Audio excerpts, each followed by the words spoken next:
खसली झमाई। जोगियो न जानै कोनो टोना बड़ देखी मना खसली झमाई। कथी लाए गौरी दाय माघ नहेलौं। कथी लाए गौरी दाय माघ नहेलौं। माघ के फल देखू मिलल बर भंगिया भिखरिया। भंगियो न जानै किछु टोना बड़ देखी मना खसली झमाई।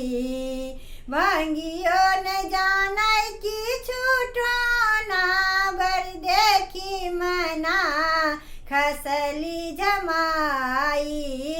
80 बरस के रहे एक जोगिया। जोगिया के संग कोना रति मोरा गौरी दिया। जोगियो ने जानै कोनो टोना बड़ देखी मना खसली झमाई।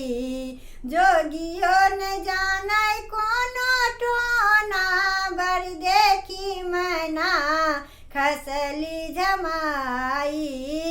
कथी लाए गौरी दाय कार्तिक नहेलौं। कथी लाए गौरी दाय कार्तिक नहेलौं। कार्तिक के फल देखू मिलल बर तपसी भिखरिया। तपसी न जानै किछु टोना बड़ देखी मना खसली झमाई।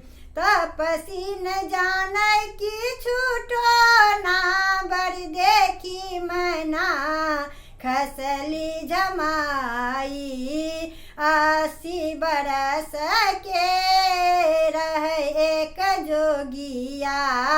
जोगिया के संग कोना रति मोरा गौरी दिया। जोगियो न जानै कोनो टोना बड़ देखी मना खसली झमाई। जोगियो न जानै कोनो टोना बड़ देखी मना खसली झमाई। कथी लाए गौरी दाय साझ तू साड़ी पूजलौं। कथी लाए गौरी दाय साझ तू साड़ी पूजलौं। साझ के फल देखू मिलल बर बूढ़बा भिखरिया। बूढ़बो न जानै किछु टोना बड़ देखी मना खसली झमाई।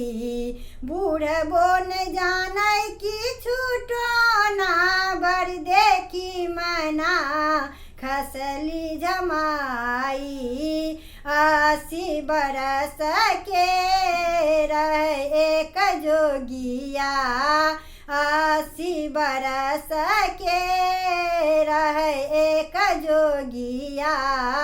जोगिया के संग कोना रति मोरा गौरी दिया।